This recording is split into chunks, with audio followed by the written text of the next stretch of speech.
Well, hi everyone. My name is Lily, and I'm part of the Independent Cinema Office, and I manage Film Hub South East. It's absolutely great to be here today and to see quite a lot of us in the crowd, all here to listen to Jocelyn speak about the evolving role of AI in cinema. So Jocelyn is a freelance consultant in the area of AI and the founder of AI for Culture, and I'm personally really excited, Jocelyn, to hear you talk through what's happening in AI and how that's relevant to our world of independent cinema. So without further ado, Jocelyn, I'll be handing over to you.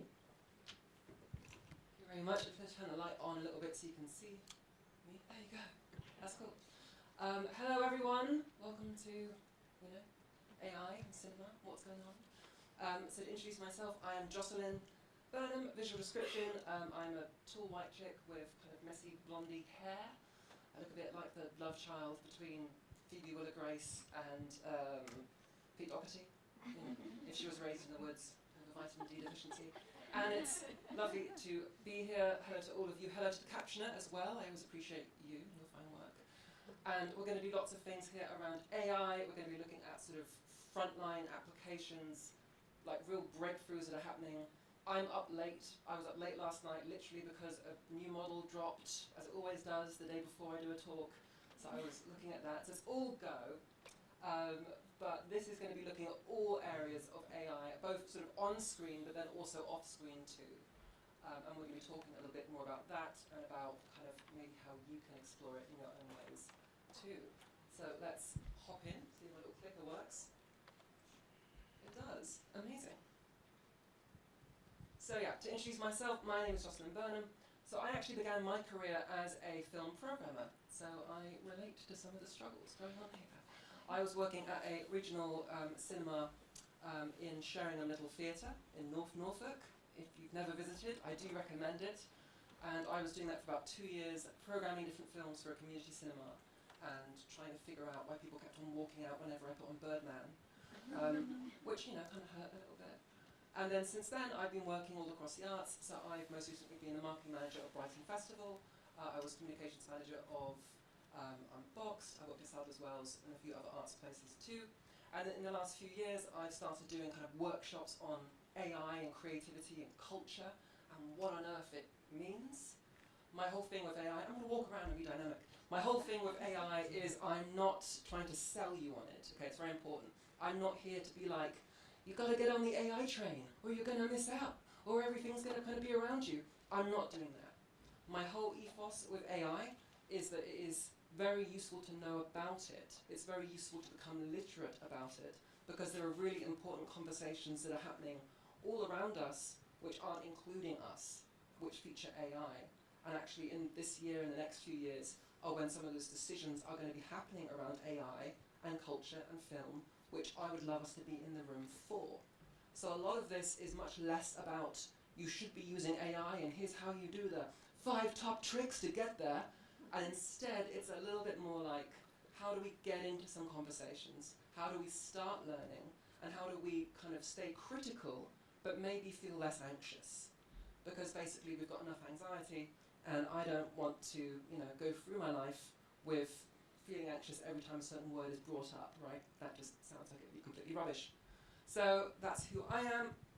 And then as far as my actual work in AI, so I go around, I work with, say, RADA or Tate or Shakespeare's Globe, and we'll sit down, look at stuff which is coming out, make weird things, frighten ourselves, and then see how we can maybe represent either our artists or our workforce or our audiences in the tech that we choose to use, if we choose to use it.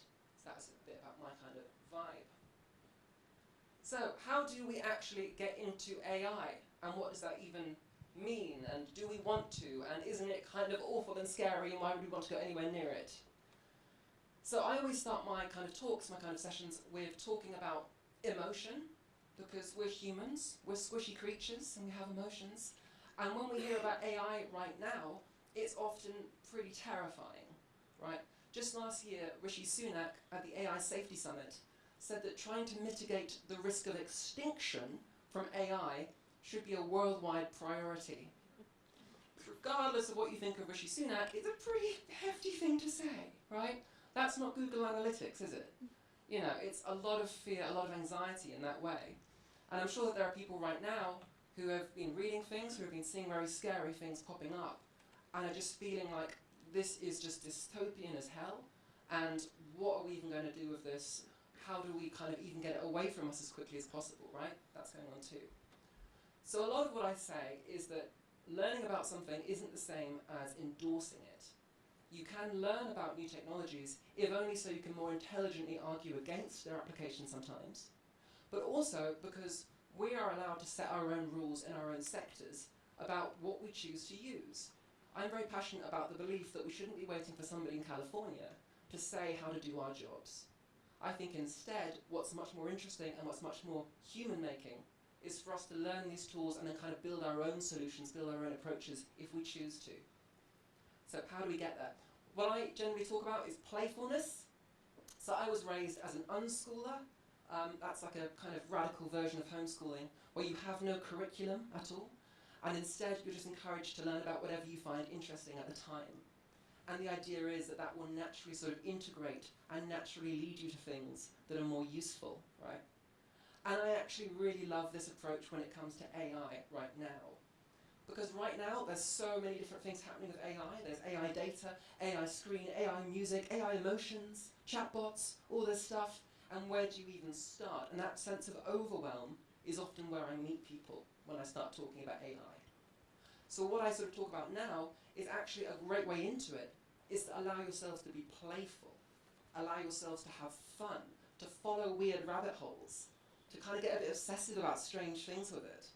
Because when you do that, you start to pick up concepts which are actually really useful throughout lots of different applications of AI.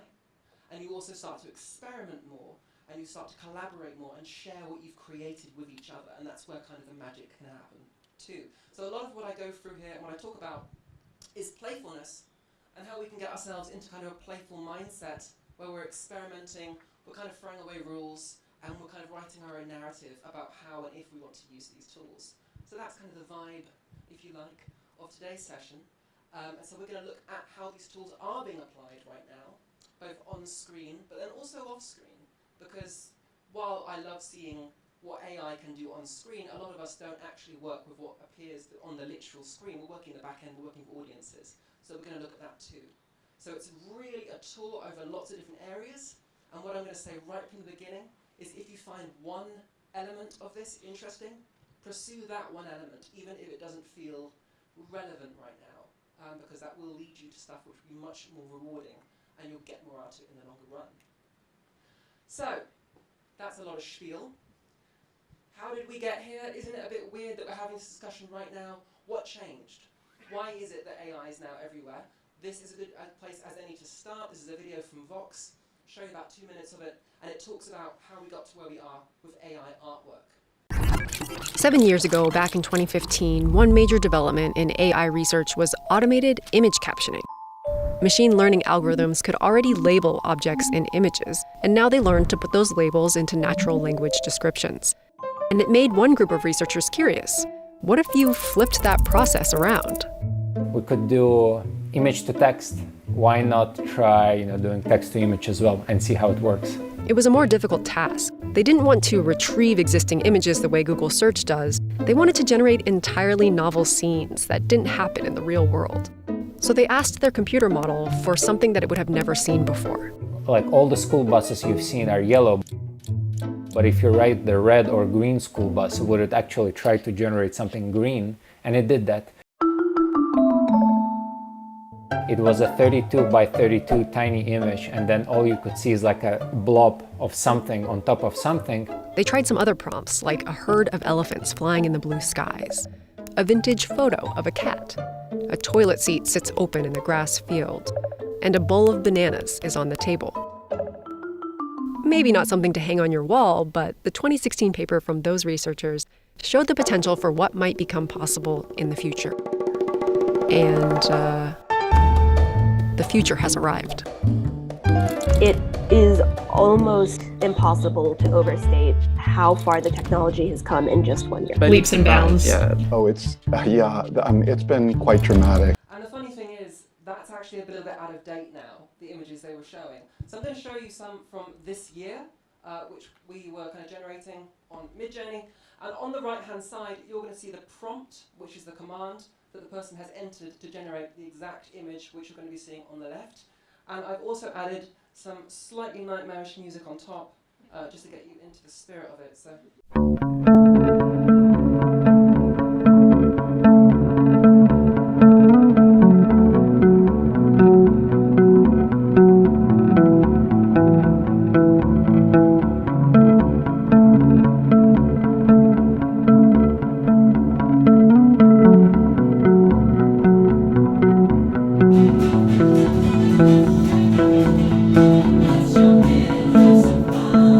Yay! So yeah, if you're wondering, all the music that you're hearing in this whole session is AI-generated music, and we're going to be looking at that too, because my gosh, that's fun. So what are people actually doing with AI image generators? Well, a whole bunch of things. These are some examples of some comics that I've made. So I'm one of those people who was born without a mind's eye. I close my eyes, I try and picture an apple, I don't get anything. I get maybe a bit of static, and that's all. And so for me, actually being able to just write an idea of something I wanted to see, and being able to see that on screen, has been almost quite an emotional experience. It's something that most people take for granted, but I've never been able to do before myself. And so for me, being able to do that initially was really exciting, and kind of why I started experimenting with these tools myself. And then within that as well, you get people online who are now making comics who wouldn't otherwise have been able to draw them. Now, obviously, I work with a lot of artists, and they have very mixed reactions when they see this. But one thing I think is worth saying is that a lot of these things are rising up from people who previously didn't feel like they could create things creatively. They might have had ideas for graphic novels, but they couldn't draw, they couldn't afford to hire an artist. And so for them, this has been very liberating, to be able to put something creative out into the world in the way that they're doing it. And if you go on Reddit or in different places, you'll find whole communities popping up of people posting AI comics that they've made. Very mixed quality, I think it's probably fair to say, but still, it's an amazing new area of creativity. Now, AI also has applications, of course, for video. It's one of the reasons that we're here, and I thought I'd show you a very quick kind of headline tour of how that's being done and what these tools are. I'm going to hit the lights there. So the first one is from OpenAI, the creators of ChatGPT, and this is a tool called Sora, which they haven't even released to the public yet, but they showed this off in February. And I'm going to show you an example of it. Everything that you see on screen is created by AI. It's all synthetic. These aren't real people. It's one, or several different things stitched together, but it's all AI. And as we play this, I will also play some reassuring music. It's all getting a bit weird, isn't it? This AI stuff. Look at this sort of video, this crazy robot fluff. I mean, am I really singing? No, of course not. I'm a robot too. Oh goodness, what should I do?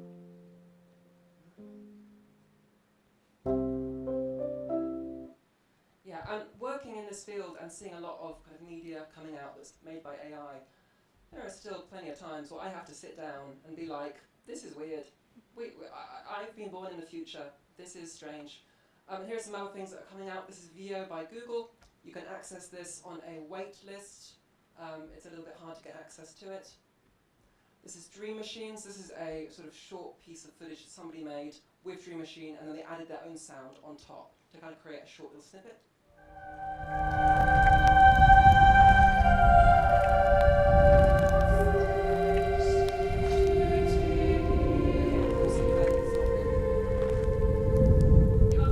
Captain!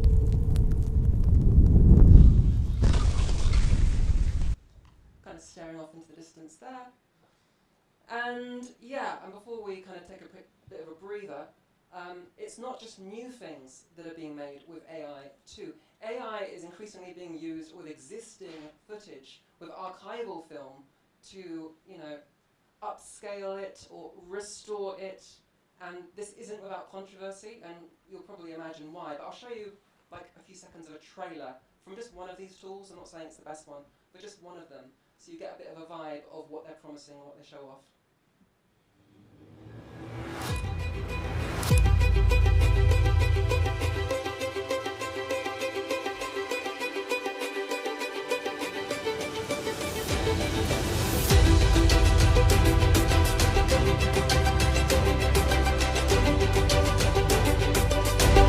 So basically, a lot of the time, what these tools will do is they'll take an existing piece of footage, they'll run it through a neural net, and they'll stabilize it, they might auto-colorize it, and then, even more controversial, they'll add sort of higher levels of detail to the image. And that's not uncovering existing detail, it's using a neural network to essentially invent more detail, to take its best guess, at what that image would look like if it was higher resolution, right? So it's kind of inventing it as it goes along. Now, there are obviously different views on this. I work with heritage sector as well quite a lot, with different museums, and there is abject terror on some corners about the idea now that you're going to get archival footage coming up on the internet that's looking amazing, but you have no idea how much it's been edited by the AI, right? That's kind of terrifying on some level. And then you're getting another corner, I'm going to walk over here and it'll be even more dynamic, and then you're getting another corner of sort of the world who is also saying, yeah, but you could take like all the David Attenborough films from the 60s and 70s and have them look like they've just been released on Netflix in 4K, crystal clear, and imagine the amount of young people, or any people, who are going to engage with that material now that wouldn't have otherwise engaged with it, right? Or who might now suddenly feel more empathy for people previous, in history, that otherwise they would have felt disconnected to over time, that now we're seeing them in full high resolution and it hits you a little bit deeper, hits you in a different way, and could that actually be an amazing thing too? Again, my whole vibe is I really try to be neutral about this. I'm just saying these tools exist and these are some of the discussions that are happening, and as people working in moving image, I imagine these are discussions that you will start experiencing too, and you will find your own way depending on how you feel about it. Now, there are other some things coming out. Some of them are quite commercial. Again, this isn't an endorsement of this, but I think it's interesting to show you the kind of things that people are putting together to speed up some aspects of creating image for moving screen. And this is one company called Storybook Studios that are essentially creating a proof of concept about how you can create children's animations fully through AI, and then they'll sell you the package effectively. An emergency! You've reached the Space Vets. We rescue pets and more. Space Vets is a new kids series superpowered by AI. To make it, we completely rethought the way animated shows are produced. Episode 1 has 7 very different, fully emotive characters, various environments, and vehicles. Traditionally, these would have been extremely time-consuming to produce, but the AI workflows we developed made it radically more efficient. For a director to make informed decisions, usually endless variations of each asset are made. This can take weeks, even months. With AI, that's shortened to hours. Let's create a character. AI delivers hundreds of options. Then, instead of taking days to turn our favorite into a 3D character, our AI needs 5 seconds. The result is a bit rough, so we clean it up, improving the textures with, you guessed it, AI, including the various expressions they need to act. Then we give them dialogue, and their mouth automatically animates to fit the words. Finally, what took you so long? With the help of an AI-generated rig and motion capture data, we can move their body too. The Space Vets world is created very similarly. We build a rough model of the set, color it in, and tell AI to fill in the details. Hey Jenny, good to see you. Hey there. Now we have all the ingredients for an episode, and the results speak for themselves. Yeah, personally I prefer lumens, but we've all got a vibe. So that's one of the more kind of commercial applications which are coming out. Again, something to be aware of. Now, when I do this, when I look at what's coming out, my technique for doing it, and please feel free to steal this, do it too, because I think it's a fun one, is I go on the Discord servers of the different tools, the different AI tools that are coming out. And if you don't know Discord, it's like a big chat room basically, where you can kind of go in the official chat room of different products that are on the market and kind of meet people who are using them. And what I do is I go in these places and I look at what people are actually making with the tools. because that's also a pretty good way to cut through the hype. If there's a tool that's saying it can do all of this stuff really easily, I want to see if that's true, and a good way to do that, I've found, is to go on these servers and see what people are actually producing. And I did that for a tool called Runway, which is one of the sort of cutting-edge video generators that are out there right now. And I found this video, which I found really interesting, and the creator of it was kind enough to speak to me about it too, which I'll show you a few clips of that following this. So I'm going to show you this video, and then you're going to hear from the creator about why they produced it and how they produced it too. And I'll change the sound as we go on, in case it gets a bit loud.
Would you be able to introduce yourself and say what you do?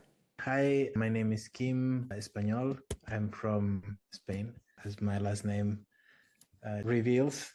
And what I do is I'm an art director, creative director, freelance now. The people watching have just seen the video that you made, which is how I found you. Could you tell me why you made it and maybe a bit about it? I've been doing a lot of experiments with video and AI since the beginning. I wanted to do something that had a little bit more purpose. I was quite impacted by what was going on in England with all these racism in the streets, and of course I'm familiar with that. Also, I've experienced racism in my personal life. Then talking to a friend that is a music producer, he showed me some tracks that he had, and then there was this track that said "For the People," and then suddenly this track came, and then I was like, oh, these two elements kind of worked very well together. And then I decided to start trying, experimenting, and see if I could do something on that track. How long would you say the whole thing took you? I think it was 2.5 days. It's just like ridiculous how fast you can do this type of work now. I started with the images, just creating images and portraits, but then also looking at all the diversity that I know that there is in the UK. And then I started basically animating these portraits in the new Runway, like this app that just like mind-blowing, and it brings the images to life. So that was two kind of phases. One day to do images and another day to do the motion. I'm good with editing, so I did the edit in a more traditional way. I used Premiere and After Effects.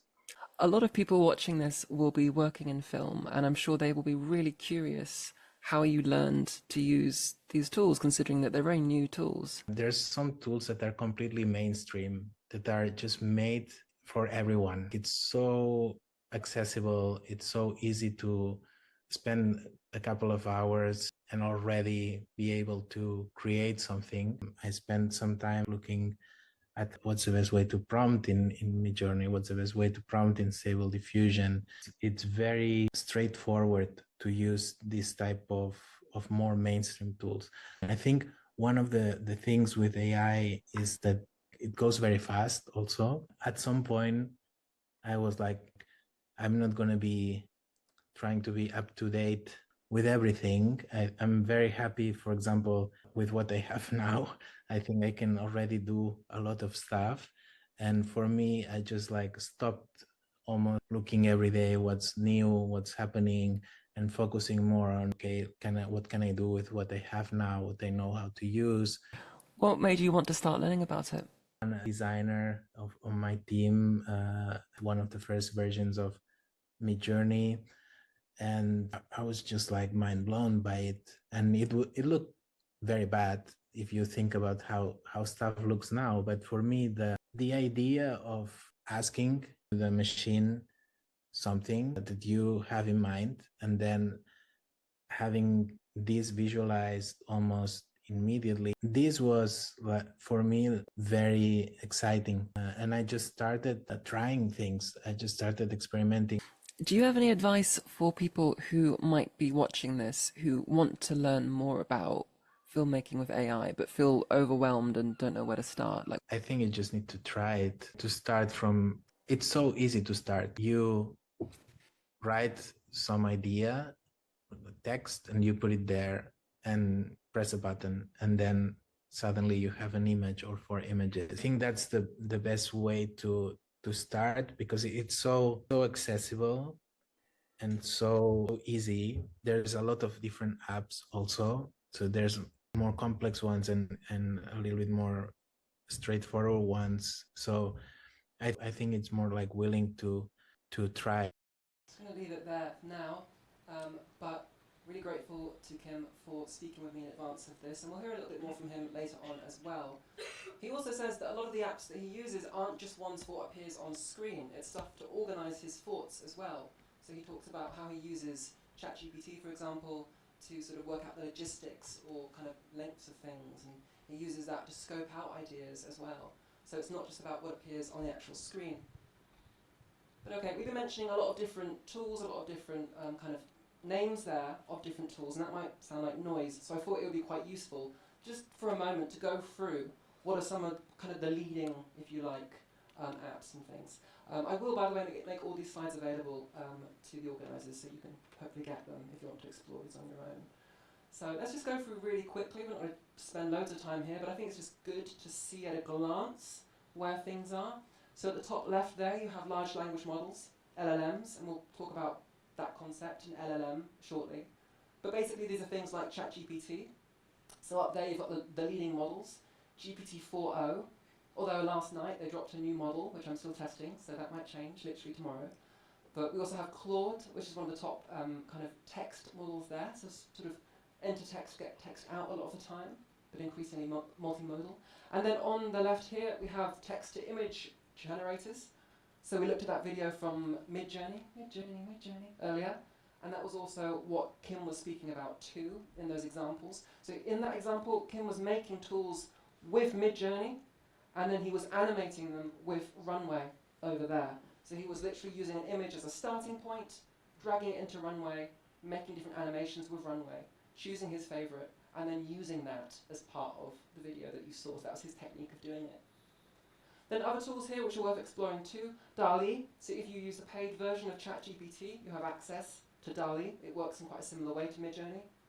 And music generators, which we'll look at very soon. These are blowing my mind, and I think next year they're going to be everywhere, and we're at the point now where people are about to realise quite how powerful they've become. This is the next big thing, I would argue. And then we have different things there with video and text-to-speech, which we will also look at in today's discussion. And if you're curious, by the way, throughout this, there is my prompt there for the sort of the image that you're seeing in the background there, because that was also created on Midjourney too. So that's a lot of kind of headline tours of what's happening in a few places with AI right now. But you would be very justified for thinking, okay, that's cool, but you know, I work in a 3-person team, And we're overwhelmed, we have no money, we have no time, and we don't really know where to start with this, and what does this have to do with me, right? That's a perfectly fair and valid thing to be thinking. And to that, I would say kind of two things. One, totally fair. I'm not here to sell you on AI, I'm really not. But also, two, it might be useful to reconsider the way that we're thinking about AI right now, because that could be useful to us in how we adapt to it and how we learn about it. So the example that I sometimes do is imagine that you've gone back in time to the year 1995 in your organization, in your cinema, and the Spice Girls are emerging. This new thing called the Information Superhighway is just coming out. It's very fun, the first Oasis tours. You could probably get tickets for that time. And anyway, if you were beamed back in time and you were given the goal of teaching your organization about the internet, right, about this new thing, what kind of questions would you want them to be asking about it so they can learn most effectively about it? And up here are two different sets of questions which you can choose from. So the first set of questions are, which websites are the best? And how do you use those websites in the ideal way? And then how do you use the internet to save time, right? And then the second set that you could choose as your time traveling self, how do you evaluate if a website is useful and reliable? How do you adapt the internet to your individual organization? And how can you use the resources of the internet to improve the quality of your work? And you could choose one of those two sets of questions. Now, some of you might have already figured out where I'm going with this, that a lot of the questions we're asking right now about AI sound a lot like the ones in question set A. We're asking, what tool is the best? And how do I use that tool perfectly? And most importantly, how do I use that tool to save time? But we also know from looking at the internet and how that evolved, that those questions might not really be the ones that are most useful or interesting to ask. Because the internet doesn't really exist to save time. If somebody in the 90s said, oh, the internet, that's a time-saving tool, right? That wouldn't really make sense. And the same sort of structure of thinking can also apply to AI. It's not necessarily about saving time, it's about reshaping, perhaps, what you can do with your tools, with your information. But when it comes to AI, you can make up your own question, whatever question you find most helpful to you, and that can kind of guide you. But there is one question that I would really advise you not to use as your guiding question with AI, and it's this one, which is, again, the question most people start with. But that question doesn't take you very far. It leaves you very open to having kind of snake oil salespeople say, oh yeah, I've got a great tool, pay me £1,200 a month and it will save you time. And that's quite a rubbish place to be in. I don't want to be in that place. So a question which I find much more helpful than learning about AI is actually this one. Rather than thinking of AI as a time-saving tool, reframing it as something which could potentially help you improve the quality of your output is a much more interesting question. And frankly, that's a question where, even if the answers we can't, I kind of feel better that that's the question that I asked in the beginning. Because end of the day, we're all doing what we do because we want to do a good job, not because we want to do it as quickly as possible. So let's hold ourselves to a good standard and think, actually, we want to do the best that we can. But after kind of asking this and having this as something I've been talking about, I've noticed that other people were actually asking a different question which was working better for them. And it was this one. How can I use AI to do things I've never been able to do before? So again, it's like the internet. It's not just about doing things faster, and it's not necessarily about just doing them in a better way, but it might actually be about reframing what our jobs are and what we're able to do in those jobs as part of this technology. So just some food for thought there. But of course, there is a much more important question. Oh, no, actually that comes later, so we'll come to that. But I thought for now, what I'll do very briefly is talk through a couple of useful terms that are just good to have in your heads as we go through AI, because although I really do stress that you don't have to have a technical mind to engage with AI, and in fact sometimes it's really helpful not to, there are some words that are being chucked around that are just useful for us to very quickly look at right now, so you kind of have them in the back burner. The first one is large language model. So this is things like ChatGPT or Claude. I hate acronyms, by the way. I worked briefly for the Commonwealth Games in Birmingham, where there were about 65 different acronyms I had to use, and it nearly destroyed me. So I only use acronyms when I'm absolutely sure that it's a useful one to know.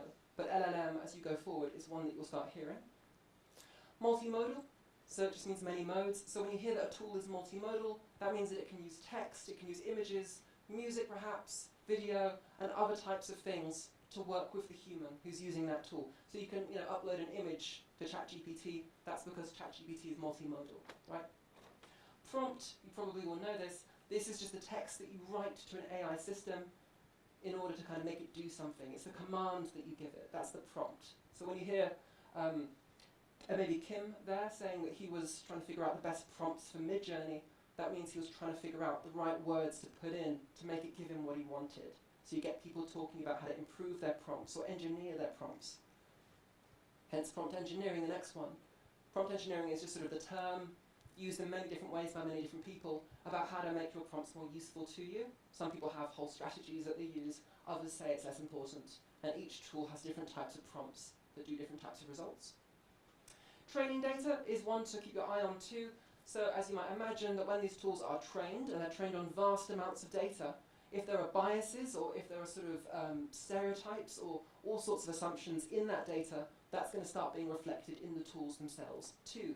So they might output things that are pretty biased or pretty horrific, and although that can be easy to notice sometimes, it can be very difficult to notice other times. So I work with museums quite a lot, and a common thing that we find is when an AI suggests accessibility improvements to make text more readable, often it will Americanize the language and actually remove some of the subtle cultural words and phrases in that language. And that is an example of the training data and the bias within that training data. So it can be subtle, so it's useful to be aware of that. Token. A token is just sort of a unit of information that an AI processes. It's a little bit less than a word. So if you hear that Google can process 1 million tokens, that means it can process about 800,000 words. So you could theoretically paste a few books into it and then have a conversation about those books. Hallucination. So AIs sometimes can just make up things completely if they don't have the right answer, or they just find an answer that they think is more efficient. It's incredibly annoying, and it's one of the main reasons that people don't use AI to work with their data, because it can just be completely wrong. But within that, there are still things you can do, even if it hallucinates sometimes. And obviously that's an issue that a lot of these companies are trying to solve. And then finally, because I don't want to throw loads of terms at you, because that would make me lose the will to live and make you all lose the will to live. But the last one is agent. And an agent is just an individual AI. So you might start hearing things where people are saying, oh yeah, we've stitched together 5 different agents to create this new idea. And all that means is that they've got 5 different AIs that are talking to each other to create something, to do something. And the term for this is a hive of agents or a swarm of agents, which to me sounds unnecessarily sci-fi and dystopian, but that is nonetheless sort of the term d'art that's come out of that. But yeah, what weird stuff can we make with all of this? That's my question that I enjoy asking myself. Because I always think, if I'm making things that feel weird, that feel creative, I'm going to be trying things that nobody's ever tried before. I'm going to be using this in a way which is unique to me and my brain.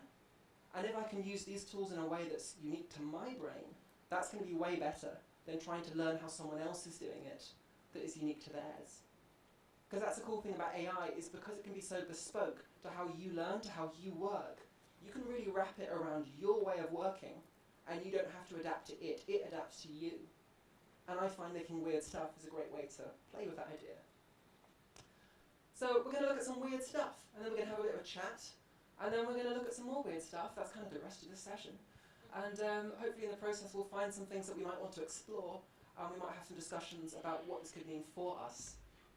So because I just mentioned agents, and that's quite an abstract word to hear at this point, I thought I'd show you a cool video about what somebody's doing with agents, and it will make a little bit more sense about what agents means as you watch it. I'm not going to introduce it any more than that.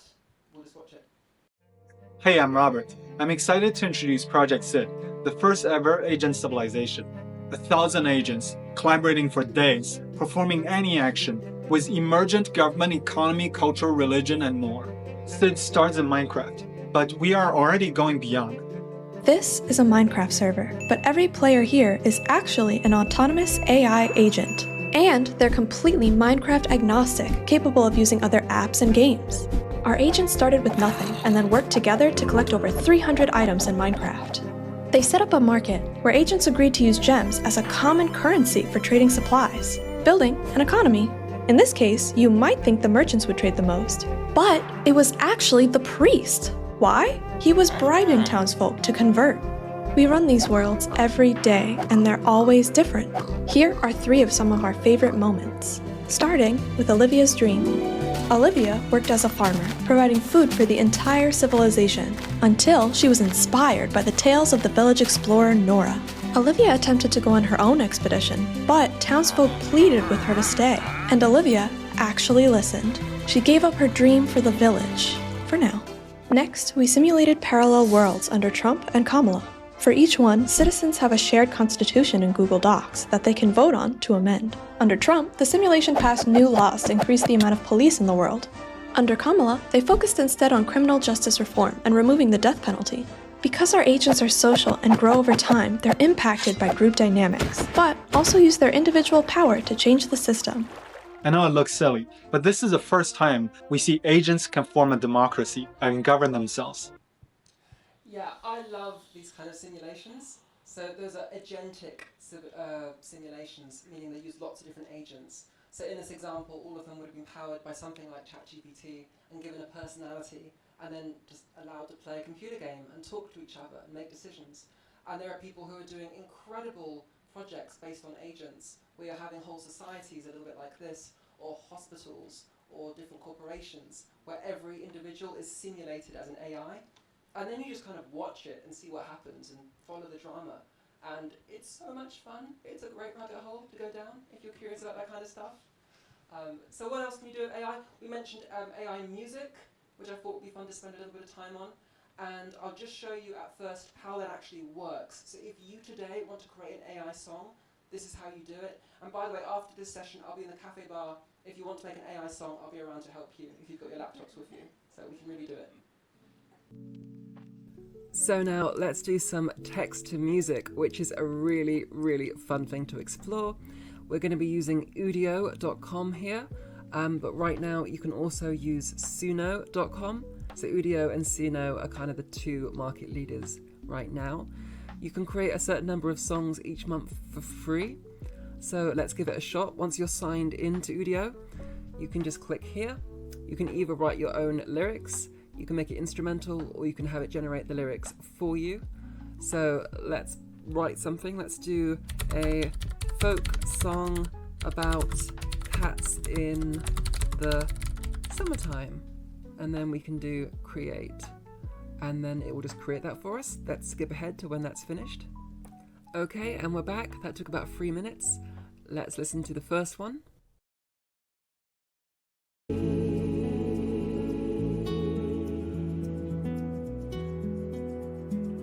When summer shines so bright, the cats come out to play under the warm and golden light. They chase their dreams away. Yeah. If you've never heard AI music before, that might be the moment where you go, oh my god, okay, yeah, this is real. And I'm going to show you a few things that you can do with AI music too. Some of these are just my own weird experiments, I'll be honest, and that's for 2 reasons. One, a lot of the time when I work with clients around AI, they don't want anyone seeing what they've been making with it because they reputational damage and all this kind of stuff. But I'm going to show you some things that I make, because then you can kind of see some stuff that's maybe in the pipeline with some other organizations. Wink, wink, nudge, nudge. So the first one I'm going to show you is, okay, so recently I uploaded all of my DVDs, because I was one of these people who has like a case of DVDs they've assembled in their life, and I uploaded them all to my computer, and I created a bit of an offline server, where you can watch the films that I've got, but I have some pre-roll that plays each time before you watch one of these films. And I had a lot of fun making different pre-rolls that could kind of work with this. And this is one that I made. The music that you're going to hear is from that tool. I think that's from Suno. And the animations I made with Canva. And this plays every time you watch a film in my house.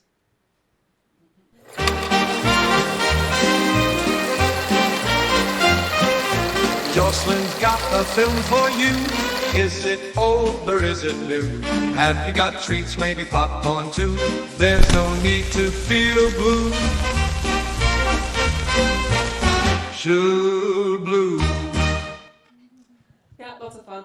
Here's another bit of pre-roll that I made. Get off the street and get inside. Shaftesbury Cinema makes you come alive.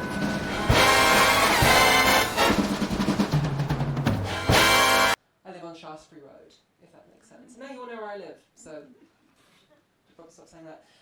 And then also, when these tools first came out and I realised what you could do with them, I had a goal, because I'm a bit of a troll, to see if I could invent a band out of AI and brand them up, make them images, make them a website, make them a biography, and see if I could get them played on the BBC.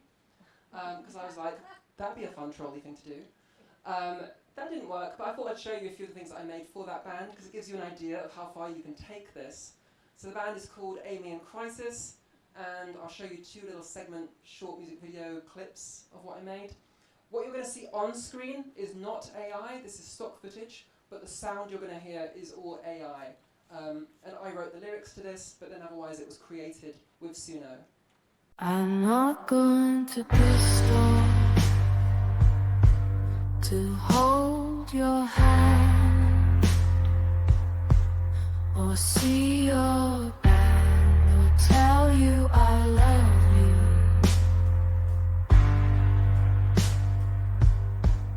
It's desolate here. Haven't you seen? Where have you been? You're not here with me. I'm becoming a ghost. We're all lost. We're all losing. We're all gone. And just one more, which is a little bit more spicy. This contains flashing lights, by the way, so if you don't want to see that, please don't look at it. And this is one called Hooked.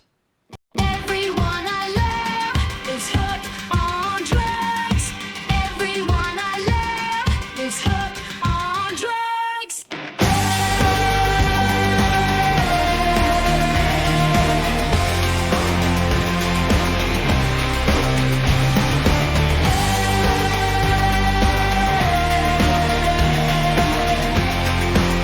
Yeah, so lots of fun. And then this is some of the artwork that I created for Amy in Crisis as well, which I have on SoundCloud.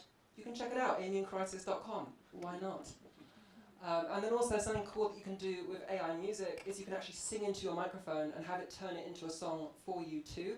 Here I am on a very hot summer's day. Okay, so let's do an AI song. So Maps is broken on my phone now, and I think I am lost. So Maps is broken on my phone now, and I think I am lost.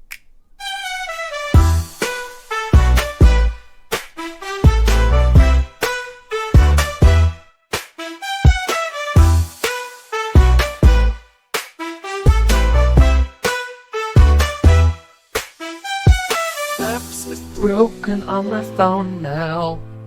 I think I am lost. So Maps is broken on my phone now, and I think I am lost. One thing that I want to cover really quickly is AI and copywriting, because right now a lot of people have a perception in their minds that AI is essentially a copywriting tool at this point, and it's sort of the number one use case that I hear people talk about as if that's the thing with AI. And although personally I think that copywriting with AI is one of the less interesting and kind of weaker applications of AI, I think it's worth touching on this, because how we talk about AI and copywriting can actually give us a really useful framework for how we talk about AI and any other task that we might want to do with it. So because humans are lovely and efficient, we use the word copywriting, one word, when really what we might mean is about 50 different things. So within copywriting, we might mean researching our audiences to figure out what kind of language works when we talk to them. It might mean how we proofread our copy. It might mean how we have our copy hit good accessibility, hit good SEO. It might mean how our copy lines up with what different stakeholders want. It might mean, very importantly, how we ask for feedback and sort of constructive criticism on our copy, right? So these are all things that we mean when we say copywriting. And actually, by breaking the word copywriting down into as many individual skills and tasks as we can, that allows us to then critique an AI a little bit more usefully. Because instead of saying, oh, AIs are great at copywriting or they're terrible at it, we can maybe get ourselves to a level of nuance where we're saying, oh, actually, AIs are really good for maybe auditing my copy for accessibility, but they're really bad at writing fresh copy. Or you might say, AIs are really good at reading my mission statement of my organization, of reading kind of the language guidelines, but they're really poor when it comes to condensing an interview that I've written or something like that, right?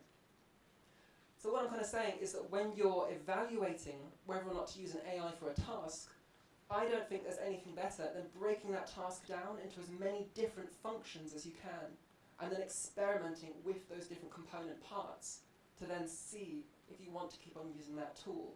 That, to me, allows us to speak about these tools with a level of nuance that goes way beyond good and bad, and it starts to get us more developing, kind of thinking a bit more dynamically about whether we want to use these tools. And this applies to everything, not just copywriting. This could apply to processing your images with AI. It could kind of line up with creating background music with AI, or using your data with AI. Breaking down into as many different tasks as you can is just a useful way to create an evaluation framework. So what are some other cool things you can do with these tools? Well, one of them that I do sometimes is working with data. So here's an example where I got some tree data. I was working with Forestry England with some of the data they had on the system that they weren't using, and they wanted to see if they could kind of turn this into blog posts and explore this data. So something you can do is literally just drop your spreadsheets into something like ChatGPT. It'll tell you what's in the data there, and then you can ask real-time questions about that data and to get visualizations, to have a discussion about it. And often a workflow that I found different organizations do is find some data on their system that they're not using, that isn't sensitive, and then work with an AI to discover cool stories that are hidden within that data. Because one of the things AIs are really good at is finding lots of patterns that humans might not have found.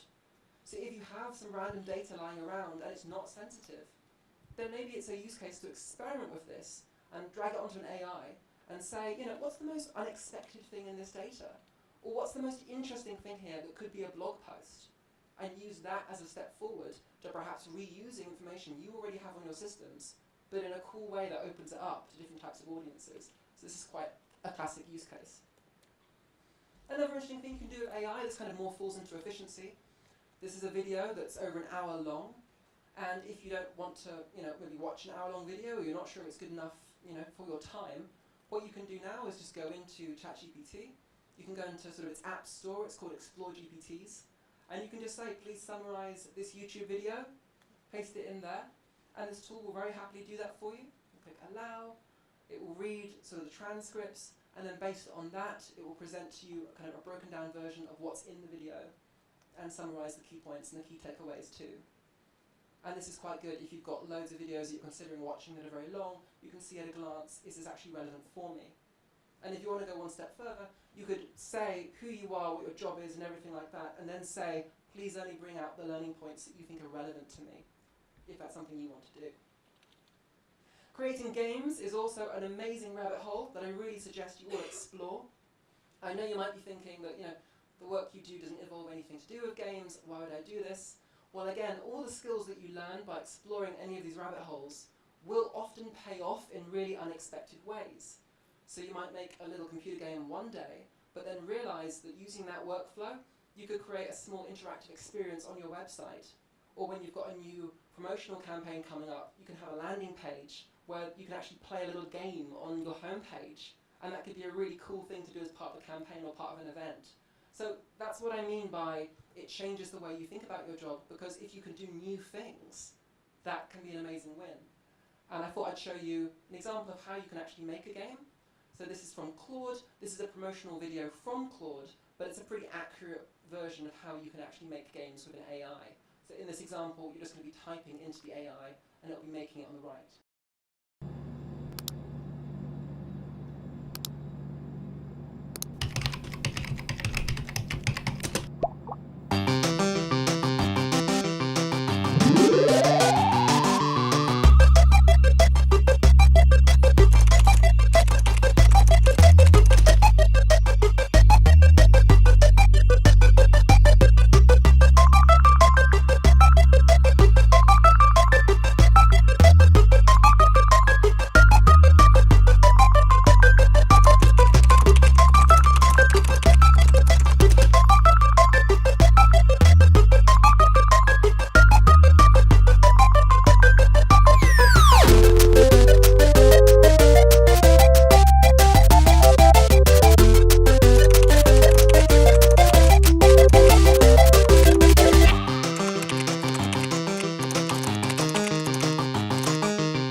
where you can have it kind of simulate a film maybe, or kind of do some kind of creative idea. So just by exploring stuff that might not seem relevant now, you might actually stumble upon things that could be real fun moves to try. Here's an example of a game that I made. This combines, or is meant to combine, the magic of Pokemon Snap with a game called the Game of Life, which kind of simulates little creatures, and you have a little camera, and you try and take pictures of the little creatures, and if they get you, they eat you, and you get more points as you kind of go along. And I made this as my first ever game. I'd never made a computer game before. I'd never worked with code before, beyond changing my MySpace in 2005 so I could have Avril Lavigne play. So yeah, to me this was exciting as a project to see if I could learn how to do a bit of code with AI. This is another game I made. In this example, you play a princess who's waiting to be rescued in her castle. And first I just said, yeah, please create me a sprite of a princess. And then I said, can you now create me a playable area where I can move around with arrow keys? Can you put it in a box? Then I created bits of furniture as well. You can change your clothes. This music was made with Suno as well. Add a little chat window up there, a bit of bed. A new day, but still no prince. And eventually she gets really bored, she climbs out the window, and then says, the game's over, you won, congratulations, the princess has given up. I feel there's a feminist statement in there somewhere, but I haven't unpacked it much. Here's another one that I made. So I started my career, other than programming films, I have been an arts marketer for a long time, and I thought it's a shame that there's no computer game about being an arts marketer. I'm going to try and make one. So here's my example of this. So you click on Start Game, and I made all of these in one day or less. I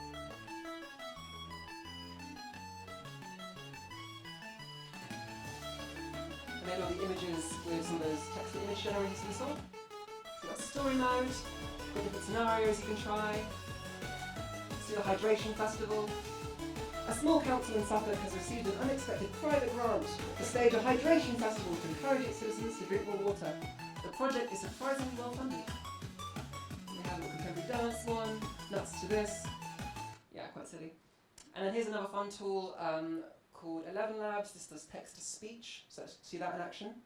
So then, no tour of interesting AI tools would be complete without also mentioning 11 Labs, particularly its text-to-speech tool. As you've probably worked out, this tool is what's reading this text out loud right now, which is pretty cool, because it means I can speak Japanese if I want to. Ora si omite kudasai, sia roboto ni tsuite hitobitu ni jomaru bai no takai onanoko desu. That means, by the way, hey, look at me, I'm a tool girl that talks about robots.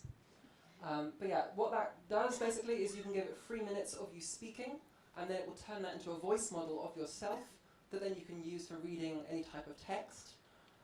Obviously that can be quite disturbing too, because you can just grab 3 minutes of audio off YouTube and turn a voice model of anyone you want, so that's obviously a concern. But it's an interesting model to play around with, and that's one of the only ones that really people are starting to admit that they're using instead of hiring humans. So I've met a few people in different businesses who are very openly saying, I'm not hiring voiceover artists anymore, I'm using 11 Labs. And they just say that. And I'm there like, oh, you just admitted that? Okay. But you know what, that's what people are doing, and I'm not here to judge. I'm not here to say you should or shouldn't do things. I'm just saying this is what I'm seeing and I'm reporting it back to you.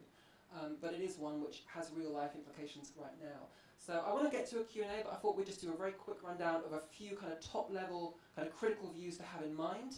And then we started a little bit late, so we might run a little bit late, I don't know, but you can obviously go if you have to.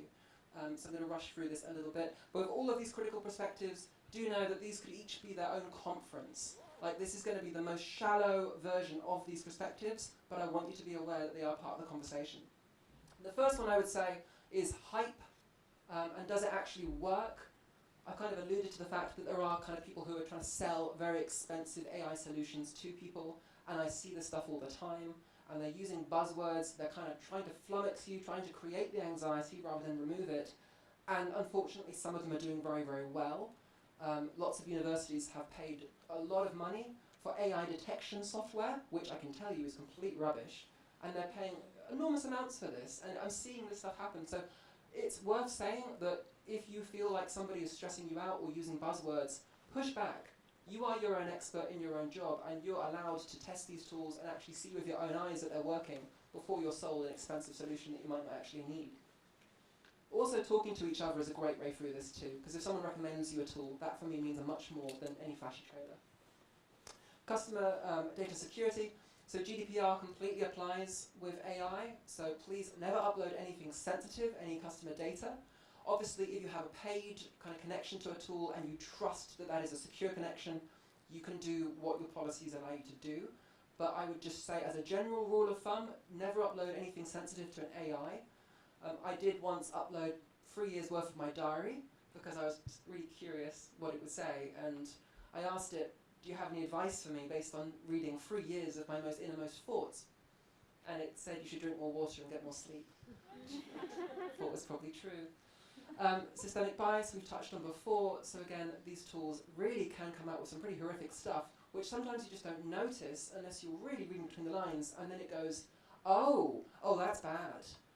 This does happen a lot.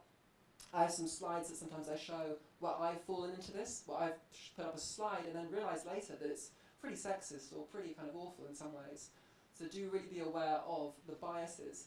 I always say that it's really good just to test them yourself, try different scenarios, because sometimes you'll uncover a bias that nobody else has uncovered because the data might have a specific assumption about your area that nobody else has ever experimented with. So it's really worth experimenting yourself.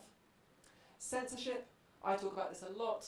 So a lot of these top AI tools are very restricted in what they will let you use, and they will kind of shame you a lot and say, oh, that's inappropriate content and we don't want to do that.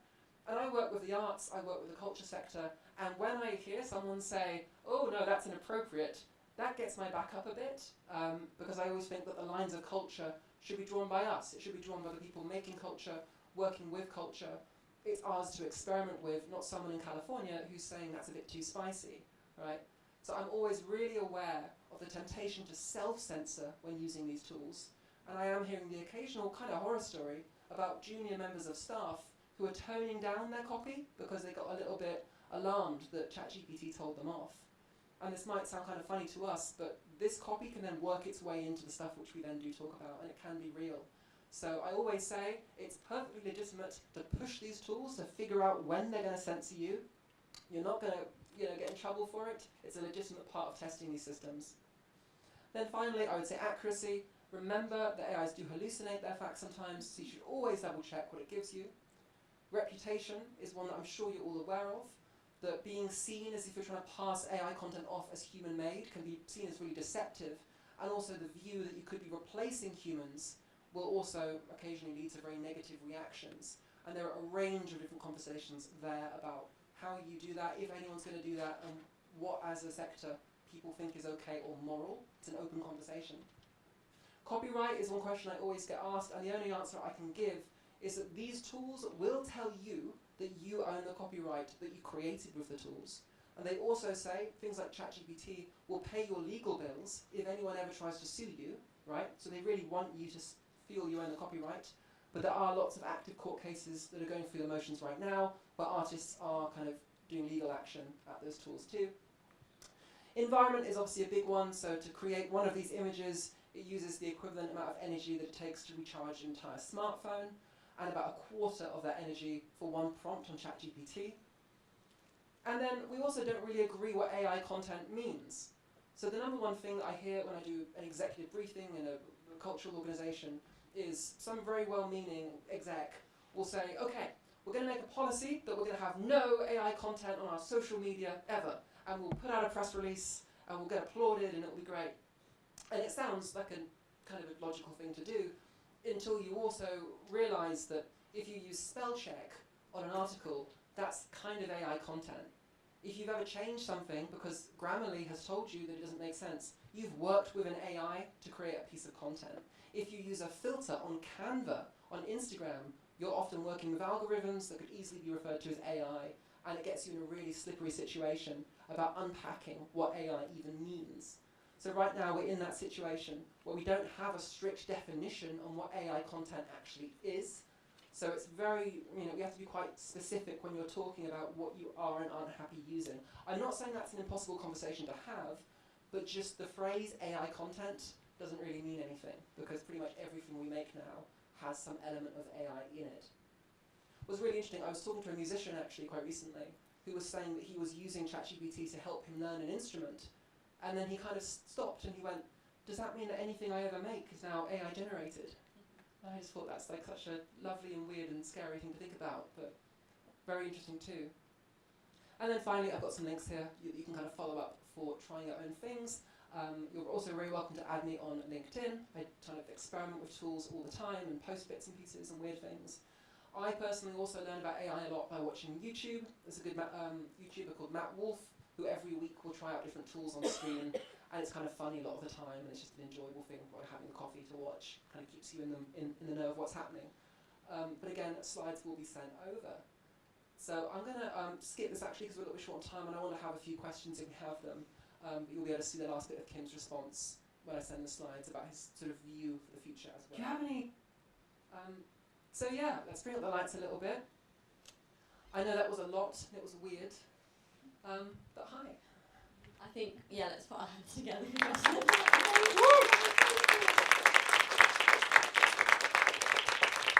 Jocelyn, thank you so much. I feel like everyone really will have learned a lot just then, and hopefully everyone's got lots of ideas about how they, also their colleagues that have expertise and skills that they work with, can apply this in the independent cinema context. So thank you. We are short on time, so we're at 3 p.m. So the break does start now. But what I thought is if we just stay in for another 5 minutes, we can maybe rattle through at least 2 questions. If we try and answer them quickly, but they'll come from the crowd, and then we can break. But Jocelyn's hanging around, so do ask her afterwards if you have any questions at all.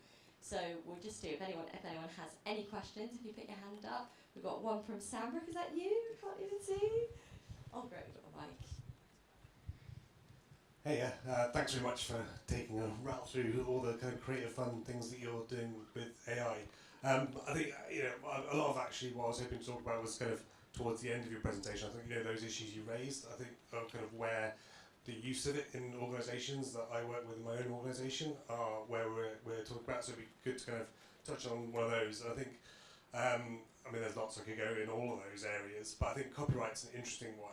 I think because obviously there's what's legal, there's what's ethical as well. I mean, I think one of the things you haven't really touched on in this at all, and I think it's a really big area that we're talking about internally, is the ethics of it. These models have been trained on filmmakers, musicians, photographers' work, and then is kind of using data to regurgitate those and represent them in new ways.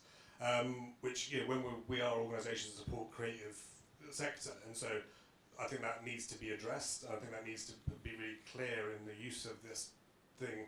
I think the other one for me, on that, because there's energy. I mean, like we are, all of us are striving to reduce our impact, and the energy use of this technology is significant. And it's great to do it for fun, but when you are using that much energy for essentially frivolous activity, I think you have to be really careful about what we're doing. So so I think the ethics though is the one I'd like to explore. Like, if you've got a stance on that and a view on that.